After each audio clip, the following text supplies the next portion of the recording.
¿Qué tal? Esto es Los candidatos le responden al comercio, hoy con Juan Daniel Oviedo. Y la idea acá es tener una charla donde podamos contarle a los comerciantes y empresarios de Bogotá sus puntos de vista en algunos de los temas que más nos interesan a nosotros.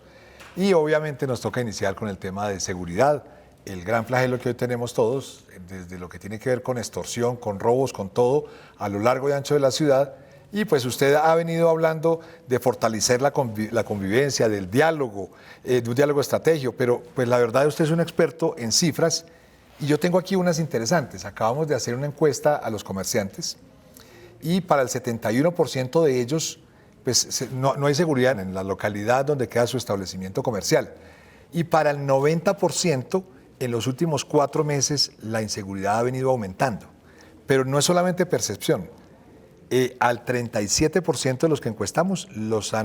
han tenido algún tipo de siniestro en los últimos 4 meses, les han robado alguna cosa. Y muy grave, de ese 37, o sea, de ese 100% de los robados, o sea, de los que han sido víctimas, solamente el 34% denuncia.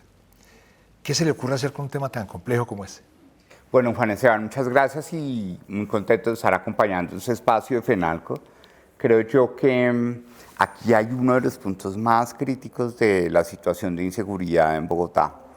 en donde estamos empezando a afectar la confianza empresarial. Lo preocupante en Bogotá es que esta situación de extorsión en las actividades de comercio, fundamentalmente,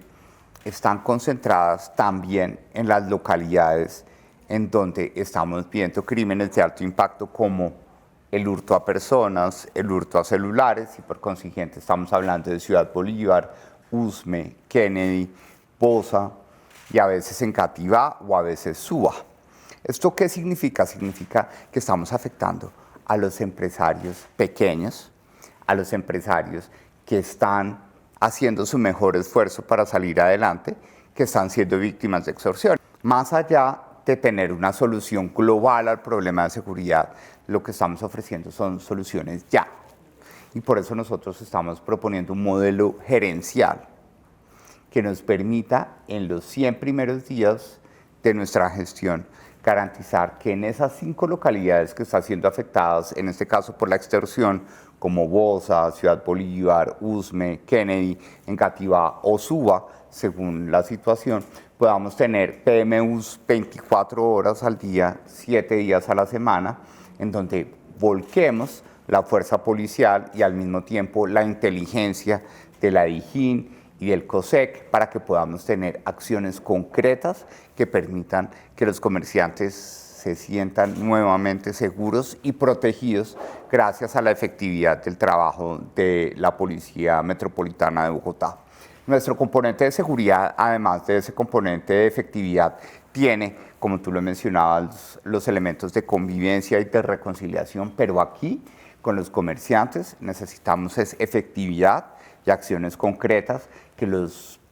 vuelvan a hacer sentir seguros y defendidos en su actividad económica, que no solo genera ingresos, sino también empleo para cientos de miles de personas en Bogotá. Recordemos que 1 de cada 5 empleos que se genera en Bogotá está asociado con las actividades de comercio y sobre todo de comercio pequeño, como es el que está más representado en este caso aquí en FENALCO. Ahora hablemos un poco de valorización. En este momento hay por lo menos 5 grandes obras que se supone que se iban a pagar con una valorización que ya se cobró, pero que aún ni siquiera empiezan. Nuestra petición o nuestra solicitud es que las obras de valorización,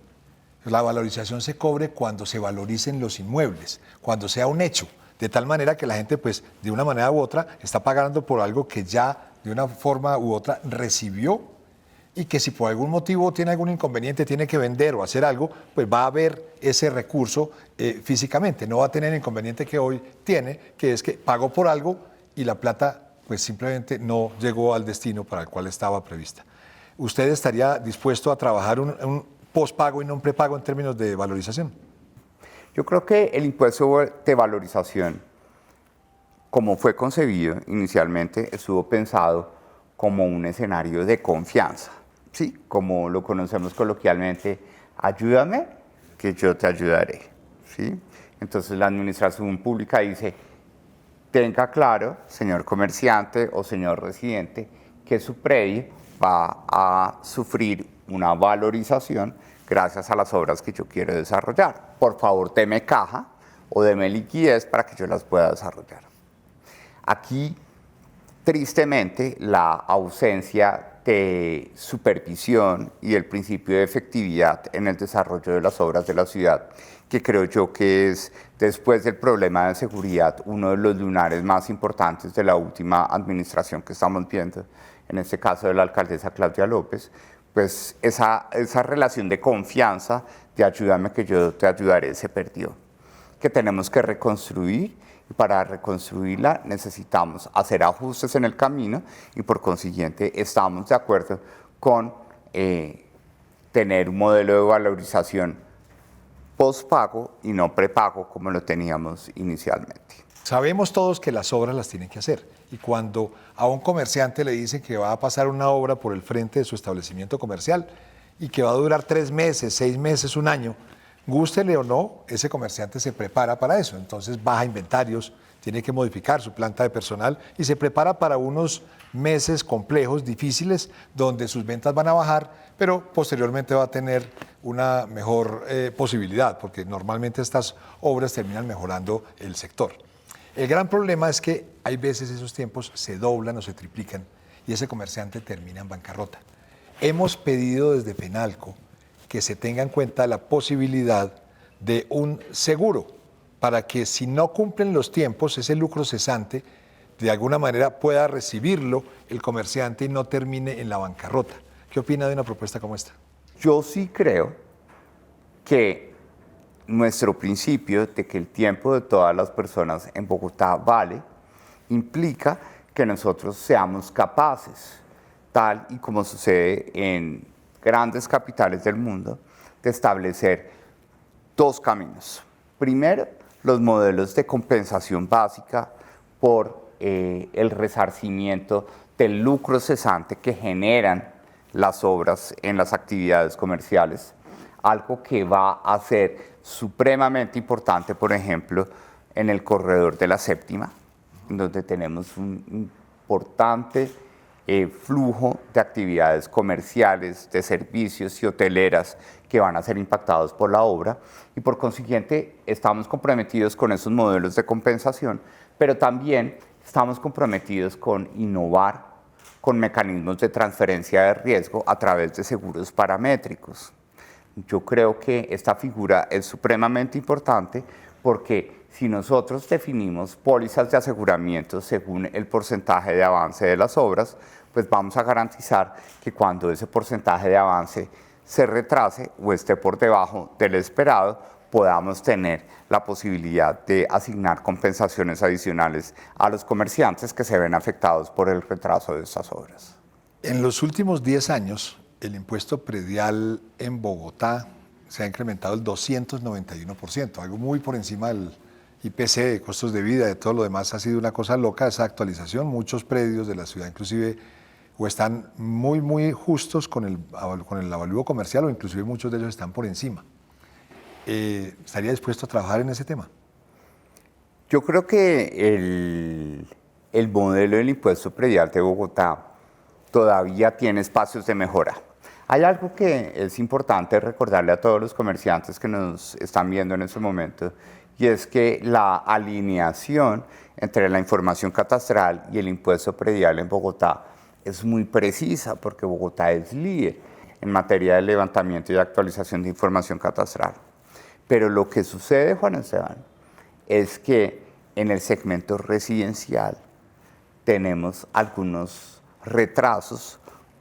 o errores de focalización que nos llevan a que todavía personas muy pudientes con apartamentos o casas supremamente, llamémoslas, consistentes con ese poder adquisitivo de esas personas, todavía están pagando un impuesto predial que no es consecuente con el valor de la propiedad que estamos tasando a través de este impuesto. Entonces, yo creo que es muy importante que los modelos de focalización y de precisión particularmente en los segmentos residenciales del impuesto predial, nos permitan optimizar el recaudo de ese impuesto en las zonas residenciales para poder, en la medida de lo posible, permitir que esos casi 5.5 billones de pesos que se recaudan por ICA en actividad económica y 2.5, 2.3 por predial, puedan empezar a permitir algún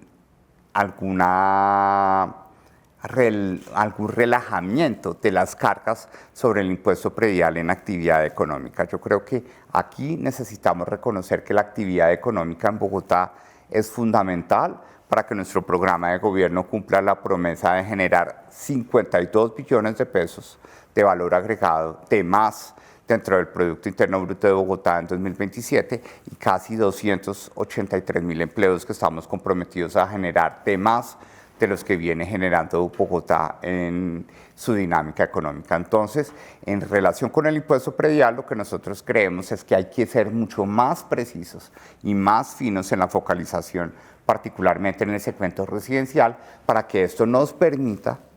optimizar o definir mecanismos que alivianen la carga predial para la actividad económica y comercial. Hablemos un poquito de movilidad. Usted ha lanzado una propuesta bastante llamativa para todos, que es eliminar la restricción del pico y placa y reemplazarla por una medida de cobro por congestión. Pues en Bogotá las personas que tienen vehículo particular pierden 122 días al año de uso y según estudios también tenemos que alrededor de 122 horas al año pierden las personas metidas en los trancones. Cuéntenos un poquito cómo sería esa medida o cómo sería ese cambio como para entenderlo y obviamente pues encontrar alguna posibilidad que sería maravillosa. No, qué buena pregunta. A mí me parece que cuando nosotros estamos hablando de la movilidad en Bogotá, tenemos que dejar de pensar en las megadiscusiones asociadas con las megaobras de la 13, la LO Centro, la LO Sur, la 68, la primera línea del metro, la segunda línea, los Regiotram. También tenemos que aterrizar la discusión a lo que pasa hoy, lo que pasa en el ahora, ¿sí? Y la congestión vehicular en Bogotá es una fuente de baja productividad, es una fuente de afectación de salud mental y es una fuente de exclusión. Por consiguiente, nosotros siempre hemos pensado que si bien prohibir es lo más fácil para controlar la congestión, eran necesarios en la década de los 90 cuando no teníamos información para poder tener una movilidad inteligente. Hoy en día, las plataformas tecnológicas de sistemas de recomendación, las imágenes satelitales y los sensores de movilidad que están desplegados en los principales corredores viales de Bogotá nos permiten rápidamente tener modelos de tráfico y de movilidad que sean lo suficientemente robustos para recomendarle a la gente por dónde ir en un momento específico del día de un sitio A a un sitio B. Entonces, nosotros lo que estamos invitando es a generar un modelo de movilidad que esté basado en la convivencia y la cultura ciudadana, en donde primero nos comprometamos todos a planear nuestros desplazamientos o nuestros trayectos de movilidad, bien sea a pie, en bicicleta, en carro, en moto, en taxi o en el sistema de transporte público. Si nosotros planeamos o reportamos nuestro desplazamiento con el debido respeto de la confidencialidad, le estamos dando un regalo muy grande a la ciudad, porque hoy la inteligencia artificial y la tecnología nos permiten que con toda esa información, entre más aprendan los sistemas de inteligencia artificial, mejor nos van a recomendar cómo movernos en la ciudad. Adicionalmente, estamos pensando en dar un incentivo pleno al carro compartido y también incentivos de carácter tributario a aquellos empresarios que fomenten el teletrabajo con una verificación previa a través de los tráficos cursados en direcciones IP. Todos estos elementos nos van a permitir que empecemos a autorregular nuestras decisiones en materia de movilidad y no que sigamos con el esquema de es que hoy no puedo ir a la reunión temprano porque tengo pico y placa. Entonces, los cargos por congestión van a ser una medida que, habiendo sido probada en años anteriores gracias a la cooperación del Reino Unido, pues vamos a tener la posibilidad de definir trayectos y momentos del día en que aquellas personas que teniendo 5 opciones, por ejemplo, de moverse en un punto A y un punto B, encuentren que haya una muy rápida, pero pagando por kilómetro recorrido en ese desplazamiento. Entonces, en esencia, lo que nosotros queremos es regular la congestión de Bogotá, pasando de la prohibición a la autorregulación gracias a la tecnología y a los sistemas de recomendación que podemos implementar en Bogotá. Bueno, ya para cerrar, ¿por qué los comerciantes deben votar por usted para alcalde de Bogotá y qué propuesta les haría, una propuesta que sí o sí cumpliría? Bueno, yo creo que la importancia del voto prohibido por parte de los comerciantes está asociada con la capacidad de saber quiénes son, dónde están, qué pasa al interior de sus actividades comerciales y cómo resolver ese problema. Nosotros estamos proponiendo una nueva fórmula de gobernar basada en escuchar, en conectar, en tomar decisiones basadas en evidencia y en resolver los problemas de la ciudad sin polarización. Entonces, el primer mensaje contundente que nosotros le damos a los comerciantes y a las comerciantes de Bogotá es: el futuro de Bogotá no puede depender del debate Uribe-Petro o izquierda-derecha o arriba-abajo. Necesitamos realidades económicas. Hay 1.092.000 micronegocios, de los cuales más de 400.000 corresponden a actividades de comercio que necesitan financiamiento, que necesitan tecnologías de información y comunicaciones y que necesitan formación en habilidades gerenciales para que esos emprendimientos o esos negocios de los comerciantes de Bogotá se conviertan en empresas que generen empleo y que nos permitan cumplir nuestro objetivo de generar 52 billones de pesos de PIB adicionales en 2027 y más de 283.000 empleos en Bogotá. Para nosotros es claro que el futuro de Bogotá depende de la dinámica económica en donde el comercio, los servicios y algunas actividades manufactureras específicas están llamadas a retomar su espacio físico en Bogotá y sobre todo a entender que el rol de Bogotá en la economía colombiana en los próximos 4 años va a ser el de ser un entorno de contrapeso y de protección frente a la incertidumbre económica que vamos a enfrentar en los próximos 4 años. Juan Daniel, muchas gracias por acompañarnos en Los Candidatos le responden al comercio y bueno, mucha suerte en este resto de campaña y muchos éxitos en las elecciones. Muchas gracias, Juan Esteban, y muy contento de estar acompañándolos.